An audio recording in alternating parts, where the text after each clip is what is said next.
Golden West, Season 1, Episode 5. How best to deal with all of this? Reginald looked at the books, the equipment, the drawings. Cecil had been a busy boy on his train ride. They'd obviously made a couple of stops along the way that allowed Reginald to catch up to them. Cecil had spent that time making purchases. One drawing looked like some type of mechanical worm with shovels extending in different directions and a steam motor on one end, perhaps to turn the entire contraption. It must somehow spin and turn a large amount of dirt, but how did this work? Gold didn't live on the surface. This wouldn't be any good at tunneling. It would just ride on top of the surface and tear things up. That's what Reginald would do, tear things up. He would start with this drawing. He would tear it to shreds and leave it laying on the floor with everything else torn to shreds. He'd spent all night tearing things up. Why shouldn't he just destroy everything? Cecil would have to start all over, and then things would be difficult for him. Because Cecil was brilliant. Sure, he could design things, and one of those things that Reginald hated about Cecil was the man's ability to remember even the smallest detail about a design. More than once he'd come into the shop and correct the men on something they were working on, or had overlooked. It bothered Reginald to no end. No, tearing up this document would serve nothing. Cecil could reproduce it from memory in a couple of days, and the man had at least a month's journey to California still to go. Sure, they'd already traveled a third of the way across the country, but now they're at the edge of civilization. It would be better for Cecil to think nothing had been bothered. Something in the ceiling squeaked. Was someone on the roof? Jess and Jax were supposed to be outside on the street watching for anything. The last thing he needed was to be disturbed before he figured out what to do. He had to make the Chamskys suffer on the remainder of their trip. If someone discovered him in their room, then his efforts would be for naught. The noise moved. The ceiling groaned as if a massive weight crossed the roof. Could the giant have come back? No, that would be far too risky, unless the giant had figured that the police would think it was too risky to come back, assuming that no one would be in the hotel looking for him. Maybe he was hurt and looking for help. The Chamsky girl had helped him once. Perhaps he thought she'd help him again. Reginald looked at the plans in his hand. Cecil could reproduce them, that was true, but he'd know someone had been in his room. Maybe he'd think someone else had been in here and took it. The police could have sticky fingers. Maybe he'd blame them. Reginald needed more time to look over the design before making his move. He rolled up the plans and put it in his jacket pocket. Slowly he made his way to the door. The sound from the roof had stopped, but that didn't mean whoever was up there had gone away. He put his hand on the doorknob and waited, holding his breath. He closed his eyes and tried to envision who was up there. Who could be up there? Why would the giant risk coming back? He was a thief. He had to be a thief. Why else would the police be looking for him? With one hand he smoothed his mustache, and the other he opened the door. A man, no, an officer, stood with his hand poised to knock on the door. "Oh, I beg your pardon. I wasn't sure if there was anyone still in the room. I'd assumed the occupants were all in the jailhouse." How to play this one? He'd been caught red-handed inside the Chamskys' room. The officer would ask questions. He had to put the man on the defensive. "You assumed wrong. Why are you back at our room? When will my partner be released?" "Partner?" The officer took a step back, and Reginald pushed his way out of the room and closed the door. He stood in the hallway, staring at the officer. "Our belongings have been rifled through. I demand to know who did this. My partner was taken into custody with his daughter. Our things were left unattended. Are you responsible for our belongings? There's research material in this room, sensitive material. Someone should have been on guard." Reginald punctuated his points with his finger in the officer's chest, forcing the man to backpedal toward the stairs. "Sir, I think there was a misunderstanding. We didn't know. It doesn't matter to me what you know and what you don't know. Get someone to guard this room. What if that giant comes back?" "How did you know about that?" "Everyone in town is talking about how the police failed to catch a man on the roof of a hotel. Now, do you want me to tell the people of your incompetence to protect the room of someone you've taken into custody? How you put a man's life's work at risk because of your incompetence? Go!" The officer's face whitened. He turned and ran down the stairs. Reginald closed his eyes for a moment. How close he had come to getting caught. Another couple of questions and the officer might have suspected that Reginald was lying. The last thing he needed was the police dragging him down to the jail to verify his story with Cecil. A loud crash came from the room. He almost turned to go see who it could be. But if it were the giant in the room, he didn't want to be there. It didn't matter who had gotten into the room. They'd somehow come through the roof and were tearing up the room. Even though Reginald had wanted to leave the room mostly undisturbed, he wasn't unhappy that someone might be doing his job for him.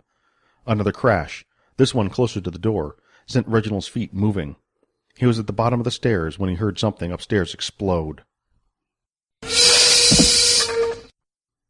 Abigail wanted to laugh. She didn't know why.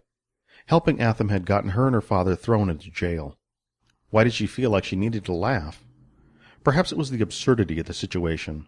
Perhaps it was because she had never been in trouble before. Maybe it was because of the way her father paced back and forth in their little 10-by-10 cell. It didn't matter. She couldn't contain herself any longer. I don't see what you find so humorous about this situation. You brought a criminal back to our room. He could have killed you. He could have killed me. He could be a spy. This really made her laugh, so much that she started to cry. Her father stood and stared at her until she regained her composure. Honestly, Abigail, what were you thinking? He seemed harmless enough. Harmless? Harmless? Next you'll be bringing home a gunslinging outlaw, or perhaps a mass murderer. A giant? Do you know what they're capable of? Do you understand the risk you took bringing him to our room? Even just associating with him? You must not, but look at the trouble you've gotten us into. I can only hope that Mr. Huntington doesn't catch wind of this debacle. Abigail looked at the ground, but still wanted to laugh. Her father kept going on and on about the troubles with giants, and even the natives had troubles with them. She couldn't help but wonder if they were all wrong. She thought about Lou, who was nearly tall enough to be considered a giant, but was perhaps the most gentle man she'd ever known next to her father. Atham had only wanted a place to stay for the night, and rest. Now he was on the run once again. She wondered how the police had discovered that she'd brought him back to the hotel. Father, I'm sorry. He seemed like such a gentle man that— Seemed? Therein lies your folly. Giants are tricksters. They'll play with your mind, and once they have you where they want you, they'll— Well, I'm sure it won't be a pretty sight, I can tell you that. He stomped over and stood looking down at her. You were not to associate with any more giants. Do you understand? Why is everyone so afraid of them? Do you understand? Yes, Father. But she didn't. There'd been stories about a giant uprising in Canada. The giants had stormed across the wilds where they were about to cross down into Mexico. She'd never heard any specifics about what they did, just that they stormed across the land. She had no idea what that meant. Perhaps the vagueness of the statement had caused people to jump to conclusions about giants. Atham didn't seem violent, but rather at peace with his situation. Other than being chased throughout the city, he only wanted to be left alone. How long will we be here? She asked. Her father stopped his pacing and looked at her. I'm not sure. I guess until they determine if we had anything to do with harboring a fugitive. I didn't know he was a fugitive. I was just helping someone that I thought needed help. I tried to explain that to them, but you must understand they don't want anyone helping giants in this area. He didn't do anything wrong. He's a giant. I'm sure he did something wrong. How can you say that? You don't even know him. Listen to me, young lady. I said you're not to have any more dealings with giants and the matter is closed. I don't want you to talk about this any more. If they think you're sympathetic towards the giant, they'll assume you're guilty of helping him. They don't look kindly on giants around these parts. You're right there, Mr. Chamsky. An officer with a big belly and bushy mustache walked around the corner and into the cell corridor. You and your daughter are being let go now. Seems one of my officers had a run-in with your assistant in your hotel room. Said we should be there watching your things. I don't have enough men to do that and keep order in town, so I'm letting you go. You have 2 days to leave town. I don't care which way you go, but you'll be gone in 2 days. The officer unlocked the cell and motioned for them to exit. Assistant? Cecil asked. Don't ask me. My officer came back all riled up. He didn't like the man much. So get back to your room, get a good night's sleep, get your things together, and arrange for a way out of town. Thank you, officer. The officer grumbled and adjusted his belt. 2 days. Her father tipped his hat and motioned for Abigail to leave the cell before he did. She nodded to the officer, and they made their way out of the jailhouse. Assistant? Abigail asked. Who do you suppose was in our room? I don't have an assistant. This is most peculiar. We need to get back to our room straight away. I don't like the way this evening has gone, and don't think that this is the last we've talked about you and this giant incident. Atham aside, no one else should have been in their room. The only other person she could think of that would be in the room was Mr. Lamone, but he didn't seem to be in his right mind. Almost as if he was distracted. Was he waiting in the room for them to return? Was he going to reveal himself to her father? This was all too strange. Suddenly living back in New York seemed normal with her schoolwork and lab, and Lou, and their little one-room apartment. Beyond all this being totally out of the ordinary, were they safe? She didn't think that Atham posed any kind of a threat. If he'd wanted to hurt her, he could have done so at any time. If he wanted to hurt her father, he also had the opportunity. Instead, he just ran away. As scared as he was about climbing up the side of the hotel, she doubted he would do so again on his own. Then there was Mr. Lamone. He seemed too skittish to be any threat to anyone. Could he have been the one in the room? He had been there in the train car, after all. He didn't want them to go to California. Would he pose as her father's assistant in order to be in their room? Maybe he was sabotaging their room. No, he wasn't the type to do anything like that. He might, however, have been the one to report them to the police, but why? What was it about California? She suddenly needed to talk to Mr. Lamone. No more being afraid of him. Honey, I said I think we need to get packed tonight. What did you think? Oh, I'm sorry. I'm so tired and it's so late. Can't we do that in the morning? I mean, I could pack while you find us transportation. Her father looked at the ground. I suppose you're right. I'm feeling fine now, walking back to the hotel, but I'm sure by the time we get there I'll be exhausted that I'll fall dead asleep. Very well. Let's hurry back and get some rest. Tomorrow will be another day. Is it true? What you told me about giants? Are they as dangerous as you say? More so. I've heard many stories. You know all those books I've read about the West. Giants are more dangerous than the natives. But you don't think all those stories are, I don't know, a little sensational? Maybe they've gotten it all wrong. They may exaggerate a little, but I'm sure they're accurate. I've even had friends who've been out west. You forget the industry I'm involved in. They've confirmed some of the stories I've read about. Honestly, I think I'm feeling quite tired. Let this issue rest until the morning. I'm sure you'll be thinking more clearly tomorrow. Perhaps I can speak with the authorities and gain us a couple more days to find transportation out of town. We don't need it, but it would be nice to have a rest in the last days of civilization until we reach the West Coast. I was hoping we'd be able to at least enjoy a dinner together. I understand. A few people were out on the street at such a late hour. Or was it an early hour? She hadn't heard a clock chime, and she didn't carry a watch. It didn't matter which it was. They'd have to get up soon enough, and she would have to start packing. All she wanted to do was settle down in her very own bed and fall asleep, and let the events of the day drift away. There would be time tomorrow to deal with everything that had transpired during the day. Only one person sat in the lobby, asleep, in one of the leather chairs, and a bellhop slept behind the counter. The bell on the door did nothing to rouse either of them. They made their way up the stairs to the top floor. Now she wished they had taken a room on a much lower floor. When they finally got to the room, a strange scent of burnt cinnamon came from behind the door. Her father didn't seem to notice, and opened the door. The room lay in shambles. Charred remains of books and papers spread everywhere. Broken bits of their luggage and clothes decorated every part of the room. Even tiny gears from all of her creations glinted in the lamplight in the middle of the room. The roof around the spiral staircase had been torn away and exposed much of the room to the night sky. Abigail wasn't sure if it had been blown off in an explosion, or torn off, or worse. They'd spent the better part of the early morning hours sifting through their belongings. One of the only things that remained untouched had been the package of clothing she'd ordered the previous day. All of her father's drawings were torn or burned. Only small scraps remained. Neither one of them said anything until they collapsed on their thankfully spared beds. The sun came far too early, and Abigail fought to stay asleep. Her father shaking her awake didn't help the situation. We need to take care of a number of things. I've only $100 left, and we need to be able to find a good deal of supplies and secure transportation out of town. I cannot do all this alone. I just need a minute to finish my dream. Please, Father, this will be the last time I get to sleep in a bed for a good long time. 5 minutes. We really can't even spare that, but take them if you need them. She wanted a lot more than 5 minutes.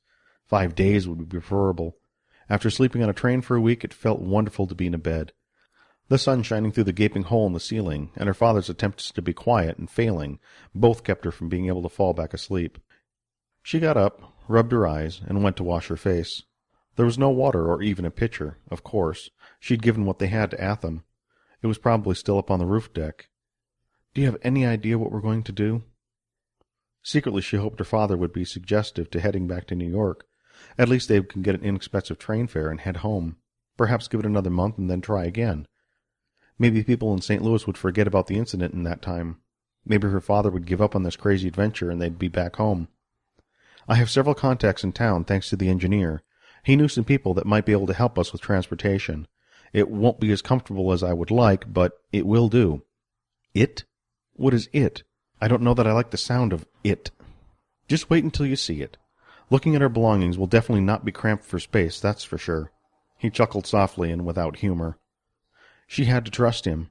Even if she didn't like the idea of heading out into the wilderness after what had happened, she had to accept that this was her father's dream. Just like a mother would have, she had to make sure he didn't get himself into trouble in trying to achieve that dream. He was her responsibility. Their belongings were set by the door. Her father pulled a rope that would ring the bellman. "What about this?" She motioned to the room. "I'll send a telegram to Mr. Huntington. I'm sure he'll take care of this. It was an accident." "What about Atham?" "Who?" "The giant.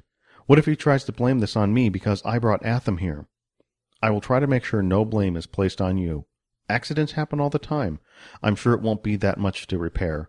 I'm afraid my books and papers are lost forever. I just hope the ride is smooth enough that I'll be able to do more drawings on the way." "Why wouldn't it be smooth enough?" "We won't be traveling by rail, and there are many places we won't even be on a road. Let me show you the map." The prospect of a map brought a smile to her father's face until he turned to the pile that was the burnt remains of what had been destroyed. He shook his head. "Well, we'll get another map, and I'll show you where our journey is going to take us. I decided that it would be quicker this time of a year to go around the Rocky Mountains. It'll also be much warmer. I've always wanted to see this part of the country. We're going to be passing through country that isn't even part of the United States. True wild country. There's no telling what we'll see when we're out there. I'm even thinking of getting a gun or a rifle. We won't be finding anywhere to buy books, so I figured we could spend money on a gun, and perhaps we'd be able to do some hunting along the way. I always wanted to go hunting and shoot my own dinner." "Dad, that's gross. Please, don't buy a gun. I'm sure whoever is driving will have a gun." "That's just it, honey. I'm driving us." Now she started to worry. She was nervous enough thinking they were heading out into the wild country with a guide, someone who knew where they were going and where they wanted to get to. Heading into the unknown with only her father, a man who'd spent his entire life in the city. Who knew what trouble he'd steered them into? Sure, he was a smart man and loved his maps, but maps of the city were very different than maps of the country. Landmarks could be easily missed. They could get lost or travel in circles for days or weeks. "I don't think that's a good idea. I think we need a guide. I'm afraid there's only enough money left to buy provisions and transportation. I don't think we have enough to pay for a guide." "Maybe we could get a job until we have enough?" "We need to leave town right away." "Maybe we could sell something?" They both looked at the pile of rubbish that had been most of their belongings. "Maybe we could—" He shushed her. "Let's just do the best with what we've got. We'll find our way to California." A knock on the door ended the conversation. The bellhop didn't seem to notice the hole in the ceiling. He spent most of his time looking at the pile of burned items. "What happened in here?" "Small accident," her father said. "I hope it's not too much trouble to clean up." "Accident? Manager's not going to like this." "I will leave contact information for my boss. I'm sure he will make proper compensation for the damage." The bellhop shook his head and turned to leave the room, with the few of their belongings that had survived. As they left the room, Abigail saw something out of the corner of her eye. A small strip of fabric. A piece of fabric with brown and yellow stripes. She was going to have to locate Mr. Lamone and have another word with him, hopefully before they left town. He was going to have some explaining to do, and he would be the one that would need to deal with the destruction of the hotel. That wasn't her father's fault. An explosion rocked the hotel. The hotel. The hotel.